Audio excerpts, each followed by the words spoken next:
Book starting in just a moment. That's weird. How come it should be in back time? It's just a little lag. I'm gonna go back to Zoom once I get on here.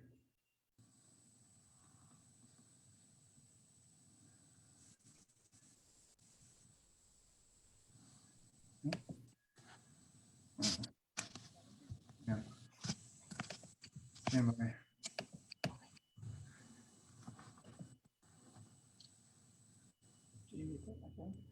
Okay, we are live.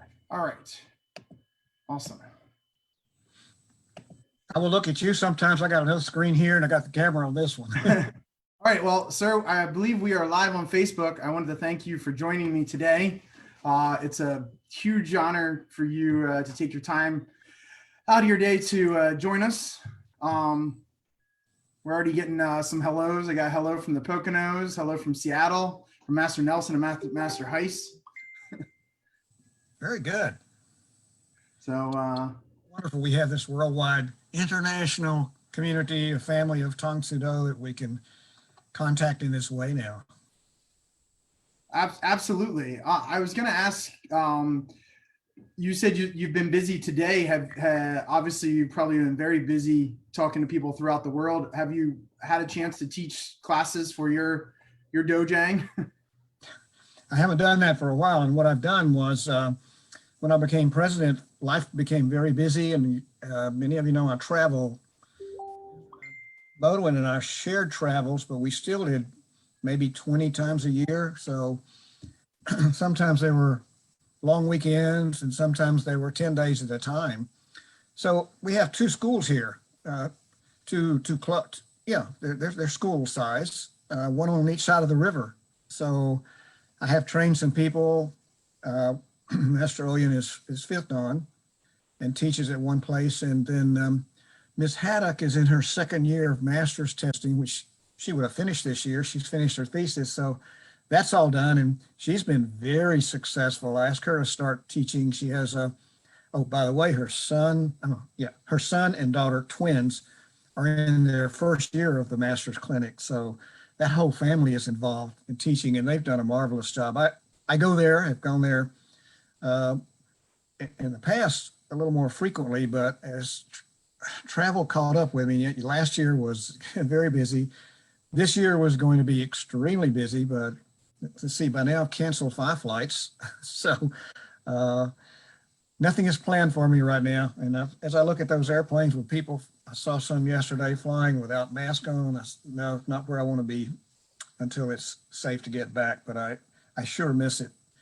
But as you said, I am right now spending much the greater portion of my day here where you see me now. This is where I wrote the book in my downstairs office. You can't see the wall with things still pasted on it that I've used and all the equipment set up. And I got a flag now behind me.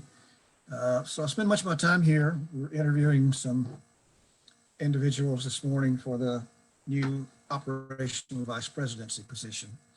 So, and we'll do that the rest of the week. So sometimes it's only 3 or 4 Zoom conferences a day. Sometimes it's been up to 6. So, but it's a good way, you know, and then but between that, it's email and whatever, phone calls.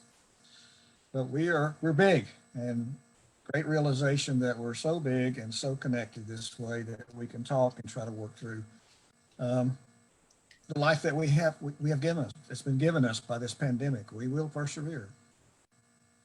Well, I know I speak for all of us when we thank you for your leadership, and we feel like we're in very capable hands, you know, with you at the helm. So, you know, thank you for all that you do, and all of your Zoom meetings, and for the fact that you took the time out to do something with us today. I really appreciate it. It's a pleasure. It's just this is a way of life, you know, for us, and have my own life here with Rachel, and Kim seeing my kids for 5 weeks since we've been out here in deep woods for just cats and all the squirrels and possums and raccoons around us and the deer. So this is good, but I could either be like some people that retire and sit around and don't have much to do and wonder what life is all about, but this was a parallel life for me all these years. So it's now I get to, now it's not just, it is more than going to the university. It's not a replacement, but it's where I want to be and where I should be right now. Awesome. Well, that's actually a good segue. Maybe we can talk about your parallel life for a little bit. Maybe give us a background on the time spent in the geography world. That's another love of my life, and I will always argue that it's the best profession out there. Of course, I was in it for such a long time, but that profession changed radically from the time I started the university as an undergraduate. With the advent of technology and satellites, our whole life changed, and it was like I had to retool, which was good. My department had the first departmental computer on campus, but we had to buy it. The students all chipped in. My dad threw in money. You remember the old Apple IIe? Sure. Way before many people's times. I still have mine, and my daughters learned computers on that. But things changed really dramatically. But my university life was so much fun at the University of Texas. I started off in some sciences, but when I took my first anthropology courses, I was hooked on anthropology and studies like that. So I got my bachelor's, my BA in anthropology with focus on Central America, with more of a focus on the Maya, which was fascinating. Of course, my mother said, "What are you going to do? You're ruined. Get a life. Go get a teaching certificate. Do something with your life."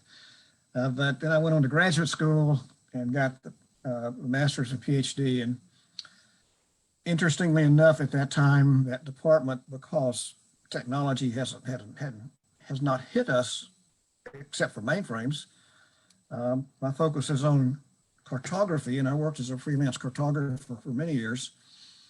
We had to be knowledgeable about another region of the world. So I don't know, my roommate was going to Iran. I said, "I'll just do Iran. I know nothing about it." And then a professor said, "Well, why don't you do India? There's a professor coming back. Maybe you'll learn something." I said, "Why not? I know nothing about it." And then 8 months later, I was in India on my first research project. And what an eye opener to travel around the world in the easterly direction, and lots of adventures on the way, getting there and being there and then coming back. A lot of hard times as well. And then a few years later, I went back and spent a year in India. I lived with an Indian family, a Muslim family for that year. And of course, that opened up all sorts of avenues to do things, to go places. I had met them the year before, and they invited me to stay with them. They owned a car rental business, so when I needed that type of transportation, I could use it. But typically, I was riding rickshaws and bicycles and buses and trains. But those were adventures and a great learning experiences. Being in a foreign country, so different from our own, but learning how another part of the world lives and how they think. And I was very intrigued with, you remember the term guru and these holy men and how they have these revelations. And in my naivety, I was always asking, "Well, what is a revelation?" All these things. And I thought they treated me like a little kid, which they should have, because I thought I could have an instant knowledge of this. And all these years later, I certainly realized that they were right. Nevertheless, those travels were part of my life, and I left there and came to the university. You also asked me at a point about just travel in general, and I've done significant amounts of travel. As a child, my father was he worked for the county, but we were poor. I didn't really know it at that time. I didn't know any different, but he always managed to take us on a vacation I was in Texas, down to the coast, or to Arkansas in the mountains.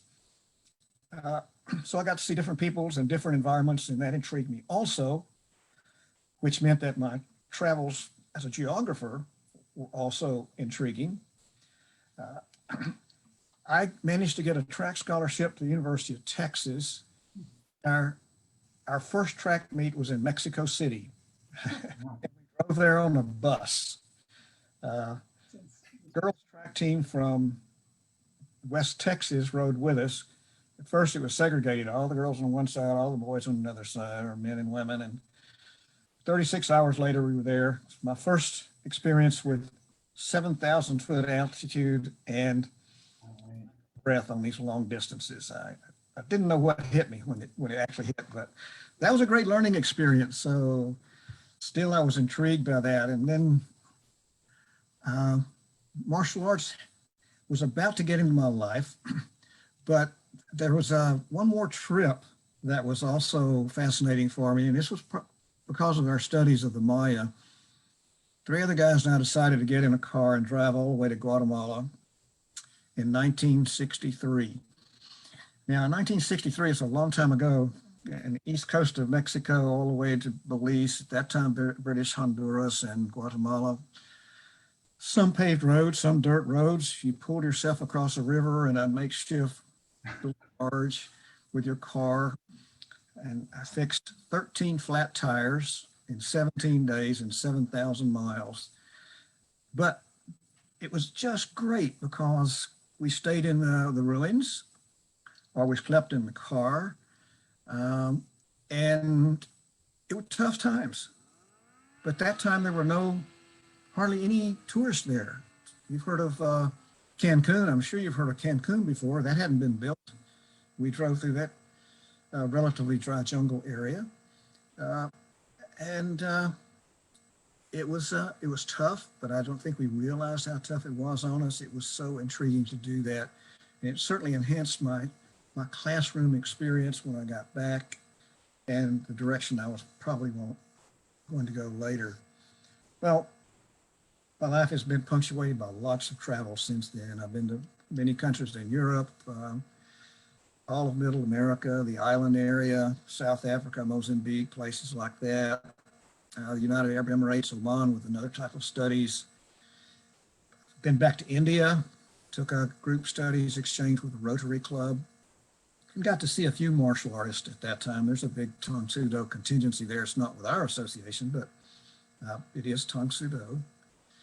So, going into this travel as the Grandmaster travel was nothing new, but it's never old. And part of that is my love of travel and seeing other places. But for us, and for me, more specifically, it's meeting with Tang Soo Do people, students, masters, parents, sometimes officials. In South Africa, when Mozambique Grandmaster, when I traveled with him in 2001, we met the Minister of Sports in his office, and then he treated us to dinner that night. And that was a grand experience because that's when I saw Grandmaster Shin really do his diplomatic conference with this man to, in a sense, I thought he was demanding of him to give our group in Mozambique money. And I was about to say, Grandmaster, you need to pull back a little bit in the way I was talking with him, but he managed to get some promises of help and support. It was a great learning experience to be with him during that time. And then, as you might expect, other things happened. I got to see the Dalai Lama when he came to where I was living for a little while. He was a young guy, much younger guy back then, looking at some of the people who had escaped out of Tibet when the Chinese moved in.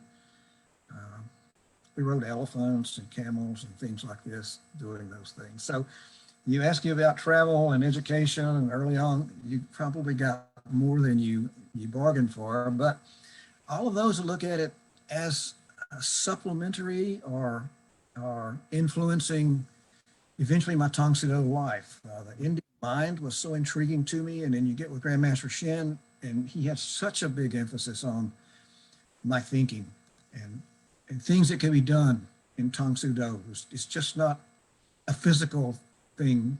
It was not just a physical thing for him, and he passed that on to us. Some people catch on to it.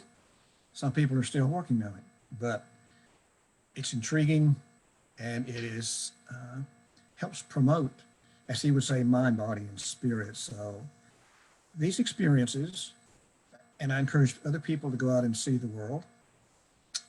Aristotle told a few of his students to travel out to different parts of the world and report back to him what they saw. Well, my travels have influenced the way I think, and certainly the way I meet people. It's probably encouraged me to be so tolerant. My father was a very tolerant person, an incredible guy. So some of that rubbed off, but just being with people in different cultures, speaking different languages, and I've tried many of those, has certainly been instrumental in influencing the way I work and the way I think today. That's awesome. I'm sure that, like you said, all of those experiences you had in the different countries has served you well in the role of Grandmaster throughout the years. You mentioned that right around college was around the same time you started your martial arts training. Yes. So back in those days, the track was really a one-season event. I mean, the cross-country people was just getting started somewhat in the fall. But we did train during the fall, but all of it was focused on the springtime. So my roommate and I one day were walking across campus. We saw this sign and it said karate. And that was a new word for me now, remember, because it hadn't been in the country too long. It was just diffusing a little bit. Jun Rhee, Grandmaster Jun Rhee, whom you may know, invented the safety equipment. Sure. Started his teaching down in a little town south of Austin, Texas called San Marcos. And he had a branch school there in Austin. But the sign was so intriguing because it said, come watch a demonstration, watch people break bricks. Of course, we were really intrigued with breaking bricks. And Steve and I went to it, and I was very intrigued. So I signed up for it. We had time for that semester to do it. And so I did. And I loved every minute of it. I'm not sure I knew what I was doing. Being a track person, I was pretty fast. And so techniques were fast, and I was in pretty good shape anyhow from all the workouts we did. And then Jun Rhee came down and tested us.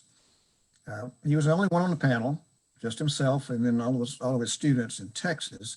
By that time, he was transitioning to moving to Washington, D.C., where he stayed the rest of his life and taught it there until his death just a short time ago. A small man, but we went through our test. And then he had one student coming up who was a red belt. Now, I wasn't so accustomed to this belt level, but I knew there were people in the class that were white belt like me. There was a purple belt. Green belt seemed to know everything. And then there was brown and then the red. And this guy was testing for his black belt. And he was just a whirling dervish on the floor, just moving around and doing all these things that just I wanted to learn. It just seemed so athletic, so beautiful to watch a dance. Then he came to the sparring time. Well, no one else was his level. So Grandmaster Jun Rhee got up on the floor and bowed to him, and they started sparring. And this kid was doing his spinning and jumping and leaping and running, and Master Rhee was just moving around. And this kid never got close to him. And I'm saying in my naivety, well, what's he doing? He's not getting hit. The guy's not getting close to him. Then all of a sudden he jumped up in the air and did a double flying side kick on this kid. One to the head, one to the chest before he dropped to the floor. I said, that's really impressive. I want to learn how to do that as well. So it was all over. He recognized my name, Strong. Said I was strong, and I was promoted to green belt, from white to green belt under him. So just being there and training and seeing a different way of things, I never saw the bricks being broken. They were breaking boards basically, but I liked it. My body seemed to fit with what we were doing, and there were some friendships there. And I met some others in the city of Austin that were training also. So off and on then during those years in college, I was training but didn't start hitting it very heavy again until I moved to Alabama. And out of pure serendipity, on the day after I drove here from Texas, a long drive, I had no furniture in the house, so I was going to buy something at a used furniture store in another part of the city, and looked across the street, and there's a guy tacking up a sign, Taekwondo. So I checked in, and it was 5 days a week. So for the next how many years, 3 or 4 years, to train 5 days a week. After I taught all day long at the university. So this training in martial arts, I use the general generic term, started 40 something years ago, 47, 48 years ago, here in Alabama. I wasn't planning on staying here but a couple of years, moving back to Texas, but here we are. And in a sense, it's very fortunate because my academic life changed with technology, and our department grew substantially because we were one of the first undergraduate departments to start using technology. We got lots of grants. All of our students got jobs, including one of my daughters, who's a professional geographer. And parallel to that, I stayed in martial arts and continued to work. But as far as I knew during those times, I knew of nothing else except Taekwondo, because our instructors never told us about the larger world outside, except our branch here in Alabama was Taekwondo, but it was a branch off the Texas style of Taekwondo. The Texas Black Belt Academy, I believe, was the one that gave us our certificates. So Jun Ree's influence throughout Texas, and the Texas fighters were some of the fiercest, and that came across in this direction. Master Sharp knows a lot about those people down there as well. So then back here, the only thing around was Taekwondo, where I stayed for a while. And then when the school closed, I went into Shotokan for a while. And then some Hapkido during that time. First Chinese restaurant came, and we found a woman there that would teach us Tai Chi. She didn't speak English, but that was engaging because in the afternoons when they're not busy, she pushed the tables away, and she only took two of us. And that was very instructive. So I continue with that. ATA, if you recall, American Taekwondo Association, became a little bit larger, and I was in that for years because I had an instructor who was good, but I had a 3-hour drive each way to get to him. Right. So every other weekend I went to Chattanooga and trained over there. So about that time, later in that time, they were talking about getting Taekwondo into the Olympics. And so they were having training for the Olympics at local levels, regional levels. And so we decided to be a part of it. And we sponsored some championships to get money to pay for our championship winners to go to the national championships. While there, I achieved a center judge for AAU national competition. That was my first official learning coursework for judging. And it was very rigorous. It was very good.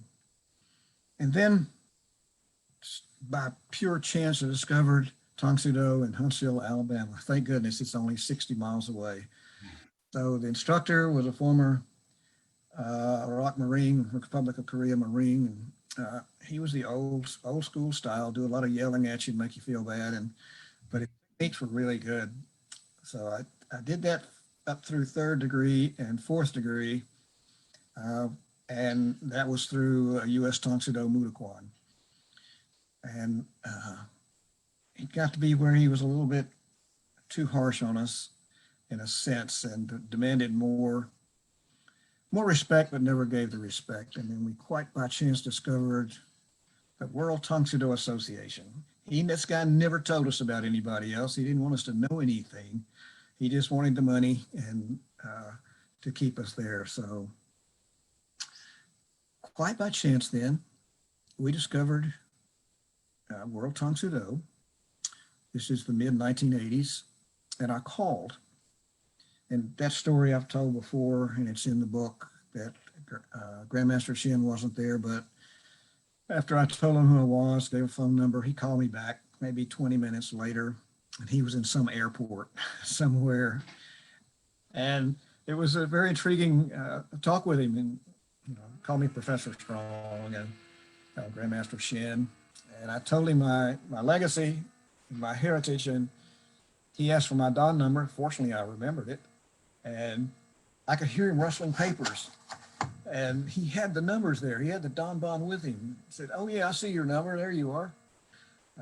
And so we hit it off very well. So I sent him my certificate, and I immediately joined. I mean, this is somebody that talked with me like I was a special person. Didn't talk down to me, didn't demand anything of me, but said, "Come try us." So Grandmaster Shin led me to the real Tong Soo Do. And it's been an honorable stay for, well, since 1985 or something like that. I wasn't there at the beginning because we didn't know about it, but it's been a real trip for me in the martial arts world to discover what I think is the finest one. And I've studied other martial arts as well, as he told us to. So that's not a nutshell, but it gives you an idea of a journey that I've tracked up to the present time, still doing it. Yeah, it's thank you for that. I wanted to take a quick break and acknowledge some people saying hi. We got Cindy Jones says hello, Lynn Prifty, Brian Burkett, Becky Martin, Yoshi Oda, Master Gallagher from Bethlehem. I just wanted to let people know if you do have a question that you would like to Grandmaster to answer, please feel free to put it down.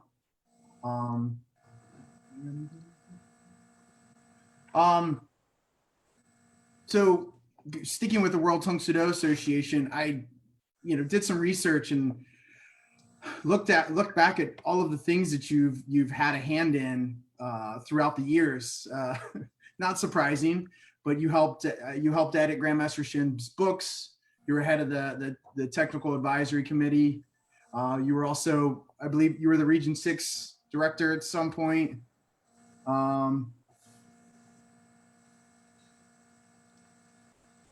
Could you just share some of your experiences, like for example, helping Grandmaster Shin with his books? How was that experience? And then obviously writing a book about him later on. Sure. So I met him not long thereafter, 85, 86. We got along. Getting along is not the proper word. I'd already had great respect because I could feel his aura, and the people around him and around us. But, you meet someone you feel comfortable with, they have something about them that's so different from anybody else. They don't demand anything of you, but you want to be a part of it. And I felt some greatness in him, and I wanted to be part of something. I didn't know what it was at that time. And this is early World Tong Soo Do. Well, by that time also I met Grandmaster Beaudoin, and similar, you know him as well as I do, and we've worked together since that time in many, many different ways. Very excellent chemistry between us. Grandmaster Shin almost immediately within the year said, "Well, you mind being the chair of the membership committee?" I said, "Okay, I'm just very new to this. I am a master." He brought me in as 4th degree master. Sure, I'll do whatever's necessary. And it's interesting. We had board meetings at that time that lasted 8 or 9 hours into 3 or 4 o'clock in the morning. They were arduous. Eventually, I talked to him. He said, let's cut these things back so we can not fall asleep some of these times. So many of us didn't know each other. The Region 8 people knew each other, and the New England people knew each other. But here we were farther away, and there were people out west. And Grandmaster and I talked about getting the masters together, and then he decided to have this clinic down in Florida. We had a school down there, and we received a message from him. There's going to be this master's clinic, and little town called San Antonio, Florida, hour or so north of Tampa, and at St. Leo's Abbey. So two other guys from Alabama, two of my students who had become masters by that time, and we went down. And I've got the original sign-in sheet fortunately I saved it. I found it when I was doing the writing for the book, and everybody's names there, and we got our telephone numbers and things like that.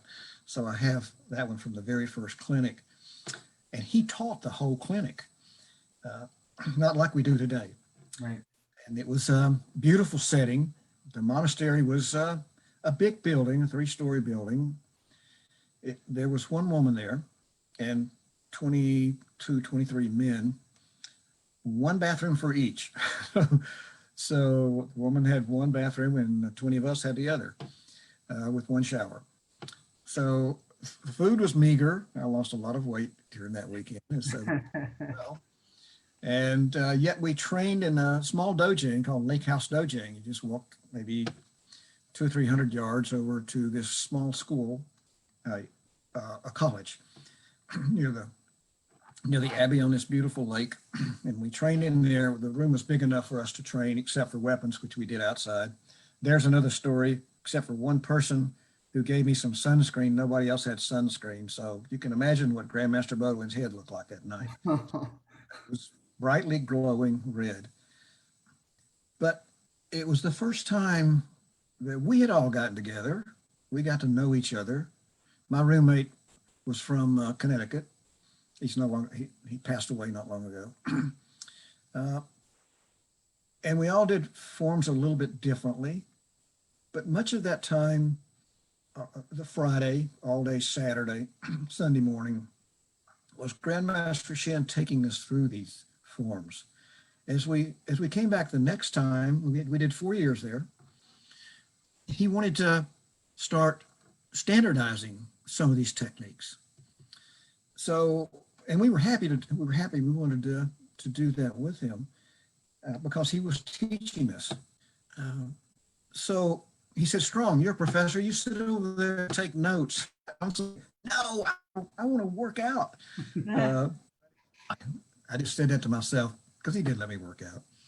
But he saw me as a scribe, I guess, and taking notes. So we would go through it. You write everything down, and you type it up and you send it to me next week. Yes, sir. So that was fun. And the first one in 1990, Master Sharp was there with a few others, maybe 3, maybe 4 candidates, I guess you might. We didn't call them that at that time.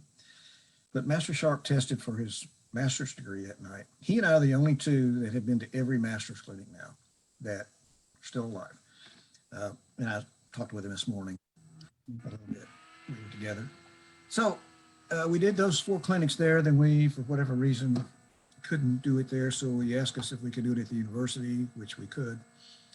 And then at that second year, he appointed me to TAC chair.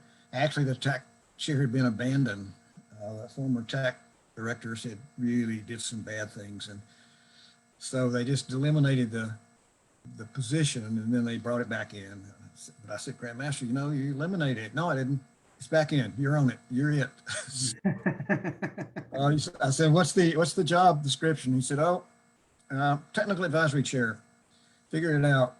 So in my spare moments, I looked at all the things we did. And so I designed an organizational chart, what I thought the TAC committee should look like. I was thinking of sub-chairs like weapons and Young and self-defense and program development and so forth. And I drew it out for him on the primitive computers we had, and he just loved it. And I've got the original and found that 2 and 2 when I was writing. So that's how I worked as TAC chair until 2013 when Master Fisher took over. I sent him the chart to see what it was like back in that. But you talk about the writing part too. We continued to work on those, Young, and I think the first year we were in Alabama, he invited any masters that wanted to come early to go over them again, and because we wanted to write a book. So we sat in what was called the Performance Center where we used to train, and by that time I had an old Macintosh and sat there, typed it out. Master Sharp's father was there, so as soon as we did something, hit the print key, got the printer. Grandmaster walked it over to the photographer with somebody, and they photographed, and then we wrote the text up. So that's how it transpired for a couple of years, writing those books. And then with book 6, you know, he assigned us chapters. So, I had a chapter, Grandmaster Beaudoin had a chapter, Master Devaka, Master Derko, and several others. He was not us to do it. He laid it on us. Of course, he saw it. It went through a lot of iterations. Master Goodwin did a magnificent job of putting it together, and it's very well done. So I worked with him on all the other books as an editor. I wrote some chapters, some draft chapters for him to use when he wanted to. He put it in his own voice. But those were good days. A lot of work, but a lot of fun getting to know him. And of course, you get to know yourself when you do these things. So. And then we're in Aruba together, and I think it was 2009, having a great time. You notice if you've looked at the book, there's a picture of him holding a big fish, the mai mai. And it was after we returned, it's when he told me he had cancer and asked me to write the book. So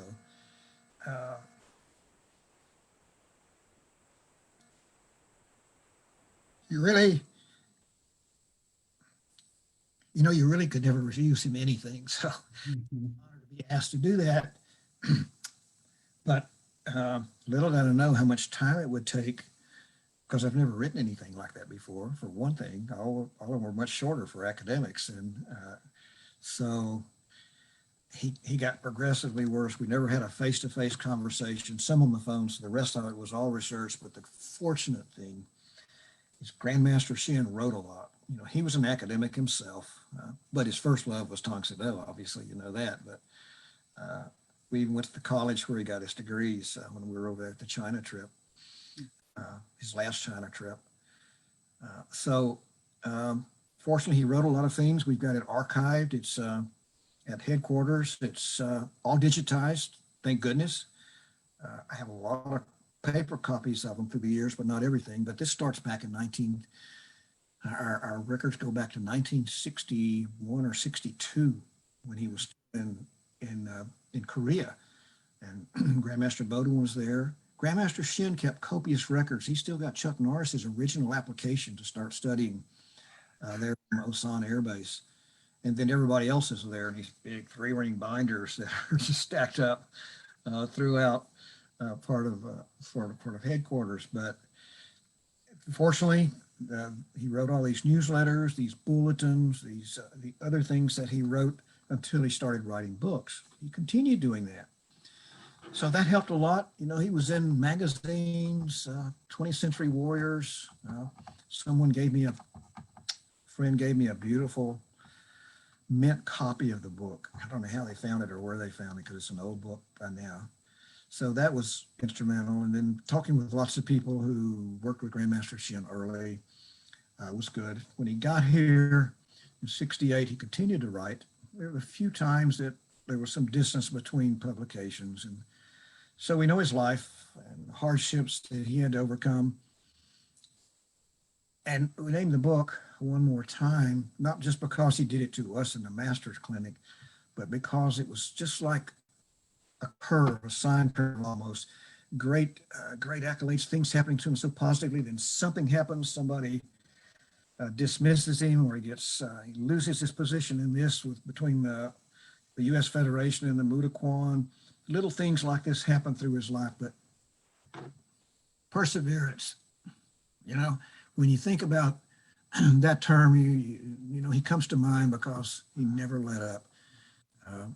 Even when he lost students, and I was saying, goodness gracious, it must kill you to lose these people, these masters. Said, well, you know, there are people that just don't understand what we do, don't like what we do, and I can't, nor do I want to stop them from moving whatever they want to do. We'll have a loss, maybe a financial loss, but I'm not going to stop. You know, this was his life, and he was dedicated to doing this. Back in 1982, I can't even imagine he was thinking of what we would be like today. But seeing perhaps how he overcame the problems when he died, with Grandmaster Beaudoin taking over, and doing a masterful job. People were saying we're going to fall apart because other associations fell apart when their chief instructor or master or grandmaster died. But we were already coalescing as a fine group of people. And I think probably the master's clinics started that camaraderie that spread through the masters back to the regions and into the student population. And then with Grandmaster Beaudoin's passing here in January, another shock through the community because he, we just talked a few days before and things like this happen. But even then, in the sadness, we talked about celebration of life, and people, hundreds and hundreds came to the funeral, and met many people in that region 9 and others, and talked with many of them. They were all dedicated to continuing what we're doing, all pledged to continue with, I guess you might say, Grandmaster Shin's vision carried out by Grandmaster Beaudoin, and expected the rest of us to maintain this. It's a big challenge, and it could be a big challenge for me. But fortunately, I have people like you two. I have masters out there.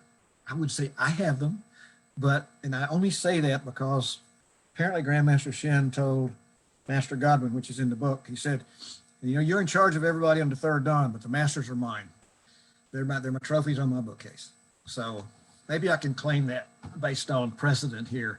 But nevertheless, there's so many people out there who have dedicated their martial arts life to Tang Soo Do. People leave, but that's fine. But there's so many of us out there that want to carry through, maybe for Grandmaster's vision, but also because we like what we do. And more than that, we like who we're around. And if you've been to one of these Zoom meetings that Master Bonelli has conducted the last 3 weeks, look at the names on the charts. Man, they're from everywhere.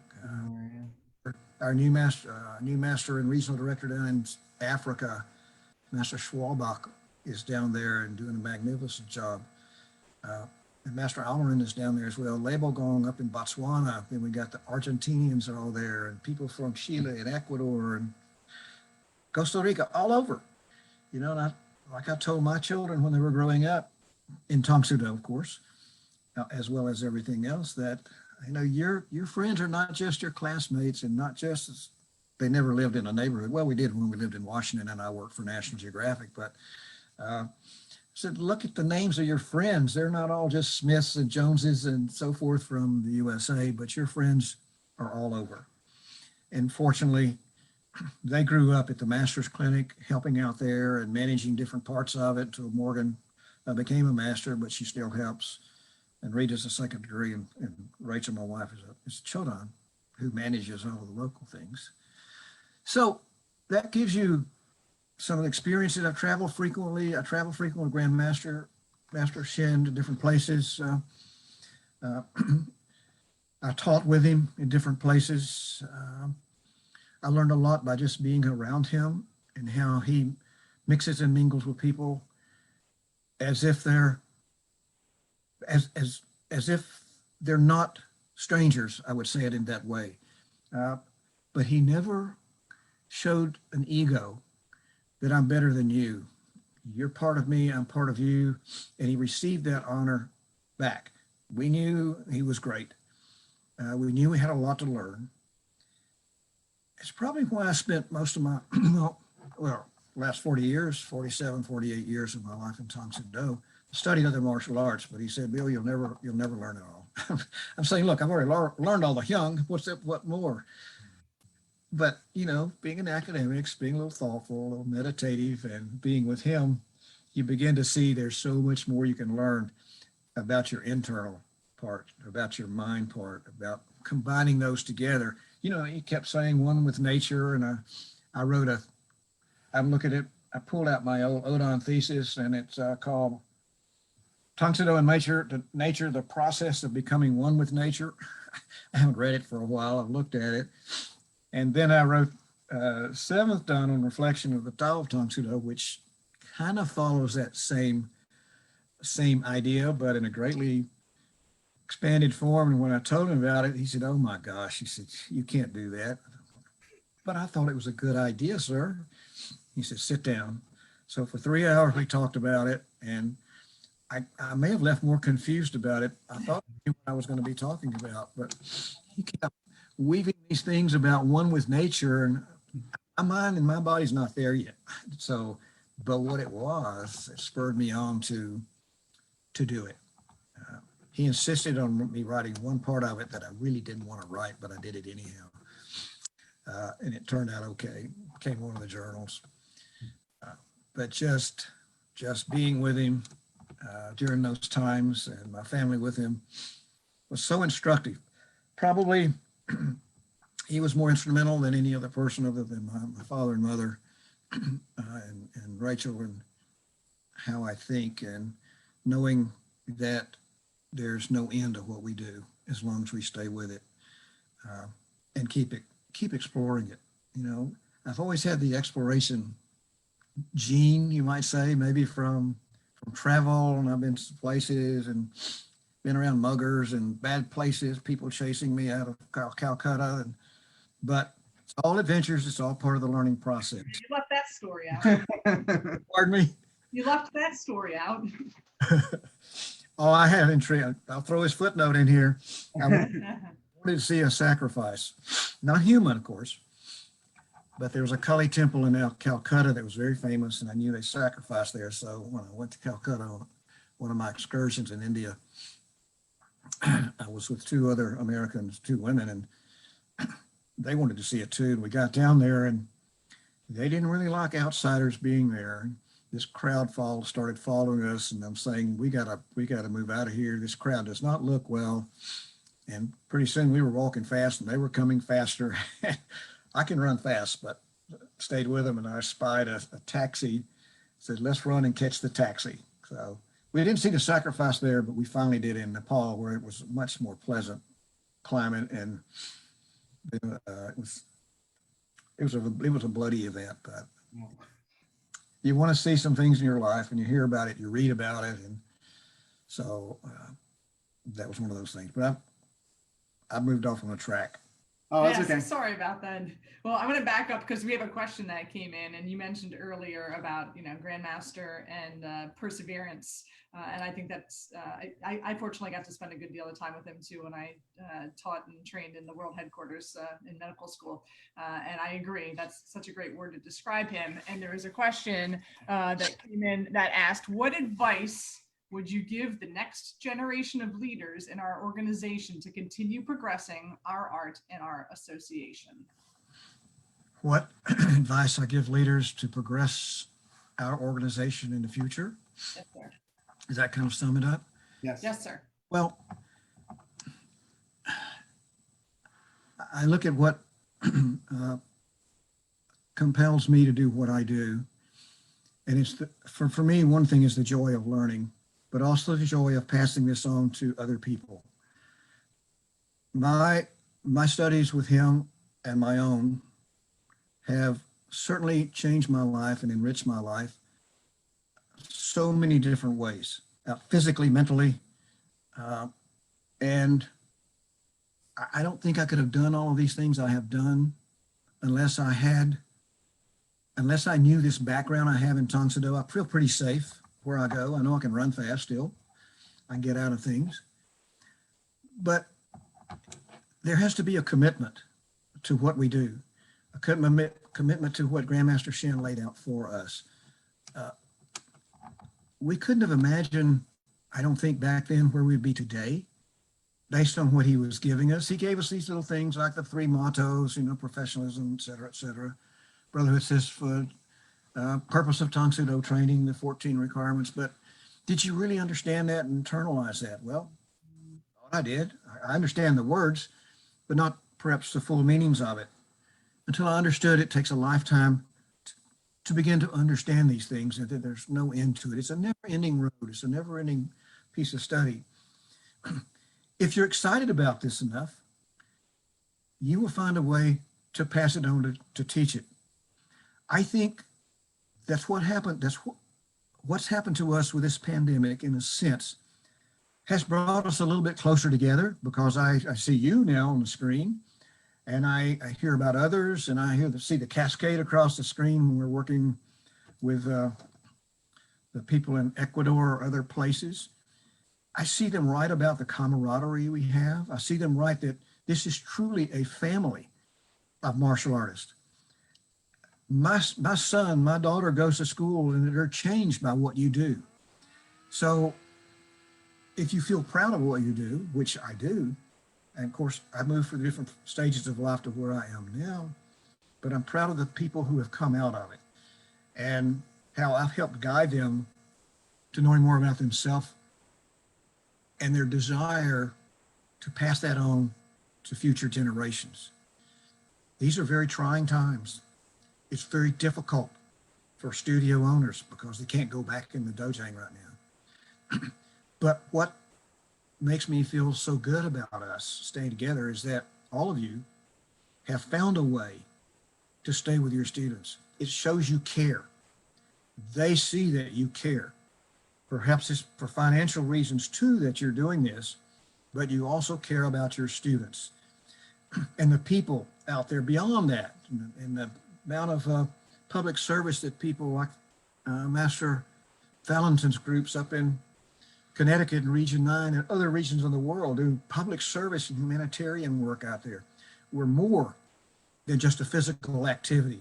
And we have come to realize it over time that this is what he wanted us to feel and to do. As I say, he would be proud of what he's seeing today. He may have been sitting back in his apartment over there. If he had lasted longer and retired and watching this, I think he would still be proud of it. So I would go back and use the word perseverance. I know that's what you're doing now. You're persevering. You're hopeful. You haven't given up. And I haven't given up. You know, I've known about pandemics, medical geography. We studied some of that, and we've seen these things throughout our history. And through human ingenuity, we will figure out ways to move. It will probably be a different normalcy, but I think the way we've come so far, the mission that we've carried out, our vision of what we want to do, we will adjust to a new normalcy, and we'll figure out how to continue to deliver Tang Soo Do in all of its nuances, in all of its variations. It's very physical to start with. The longer you stay with it, the longer I stayed with it, gives me so much more insight into the man that gave it to us. So you want to be happy with what you're doing, you want to enjoy what you're doing, and continue to pass on. So that may or may not be advice, but perseverance is most important. And know for me, as the president and interim Grandmaster, that the association with me there at the top, with Gideon, with Glamil, G, and Caleb at headquarters, with our executive committee, governance committee, and the regional directors, which kind of comprise the upper levels of our administrative hierarchy, we're all one. We work together. I had a special Zoom meeting with the 7th Dons, told them people look up to them. You know, you've made it this far. We've got to keep moving forward, finding ways. And I don't use this word strongly, but to survive. I don't know if we're in survival mode, we're in moving mode. It's one of the things we predicted might happen to us in the future. We'd go to some distance learning. We didn't predict it was going to happen because of a pandemic, but because of technological change. As an educator, I fully subscribe to face-to-face teaching. I've done distance learning since back in the old days of VHS, when we taped a lecture and mailed it out. But nothing can replace face-to-face grappling, punching, kicking each other, self-defense. You can't do this fully this way, but you're doing a great job of passing it on to the students that you have, and then even in some cases, new students joining. I hope that helps a little bit. Perseverance is of utmost importance, plus your desire You must have this desire. And wherever I travel, I see it. I see it way down even into the lower ranks, into the colored belt ranks, the desire to train because their instructors have done a good job. The masters have worked with them to bring them up to speed. And at the master's level, it's pretty incredible. It is a fine group. We started with 20 something and we have over 300 now. That's pretty remarkable. And all of you who are masters out there know that this is not an easy path to get to this level, but it is, it's very rewarding personally and with the group that we work with. So thank you. Absolutely. We're getting close to the hour mark, so I want to wrap up soon. We'll have one more. Someone had asked about memories, a special memory you have of Grandmaster Beaudoin. If you could share something with us. Oh, Grandmaster Beaudoin, we've had a lot of adventures with each other. Sometimes we don't know we're going to be at the same place at the same time or on the same airplane, which we vowed as we saw that we would never travel again. And we don't know how that happened. But this is not necessarily martial arts, but it is for me, a time when I was with him that even what I knew about him, it grew even larger. Now, you know, he had a consulting business on the side, and he was a public speaker. So I'm working at National Geographic as geographer in residence in the 90s. And we had an annual meeting every year. And we'd bring in the geographers who helped manage state geography alliances. And usually by that time we may have had all 50 states involved. Alabama was the number 6 state to get involved in the middle 80s. So I did the planning for that, and they asked me, how about a speaker? And I was thinking about Beaudoin. I'd never heard him speak on anything except for the martial arts part of it, but I guess I was persuasive. They invited him and, of course, paid his fee, and we were in San Francisco. And you have all these academic types, they got all these egos that they're working around with. And I said, oh, here comes a guy that is so much different from them. So we walk in to the big meeting room, and he meets the head of the Geographic Society of our division and others, maybe 5 or 6 others. And I don't know what they were expecting in the group, but he got up there and he started talking, and he remembered everybody he had met before then. And he said something about them. So, golly, I just barely remember some of these people you met. And he went on like that. And he was talking about leadership, because that's what we really needed. You know, academics are not necessarily leaders. They know, and they've had to go through the PhD program, but doesn't mean you're a good teacher. And some of them are really terrible. But he was talking about leadership, which he's talked with us about and talked with me about. But he was so engaging. And I don't know if this is not a proper way to say it, but his status in my mind went way up. If he can connect with these people, he is certainly going to connect and be a great part of our future.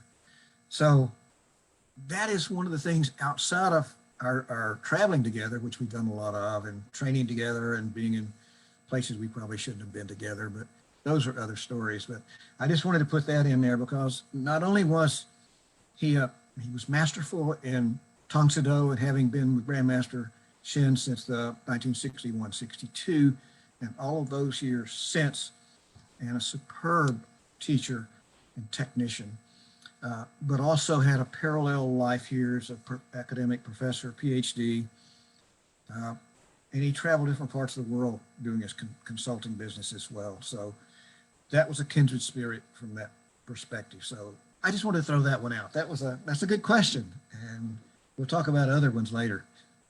Yeah, you were talking about Grandmaster Shin having the ability to make people feel at home and feel like family, and I know Grandmaster Beaudoin was the same way. Like the big hug and the smile, he just made you feel like you had known him all your life. True. That's exactly right. No matter where I traveled with both of them, it was always the same. And I felt right at home with them. They seemed to feel at home with me. And I did a lot of work with Grandmaster Shin. We did a lot of work with Grandmaster Beaudoin. And we worked very, very well together at because of the things we knew when they split it up between the Grandmaster and the presidency. But he gave me a good briefing on his work as president, and met me there when I started at headquarters that time. And we shook hands as we kind of passed the key to me to open the building, and he became the Grandmaster and I became the president. So it's been great. Well, I think that's good. We're right at an hour. I think that's a good amount of time. Again, I want to thank you for your time that you shared with us. I learned a lot, and I really appreciate you sharing. Thank you for inviting me. It's a pleasure to be with you. And thank you for all of you for the work you do for your students and for the association. And know that I can do my job better if you inform me on things and help us out. So feel part of the whole structure now. Absolutely, sir. We definitely feel like we're a part of the family, and we look to you for guidance, and we appreciate your example that you set. So thank you. It's a all team. right. All right. All right, sir. Tong Su. Everybody stay safe. Tong Su. So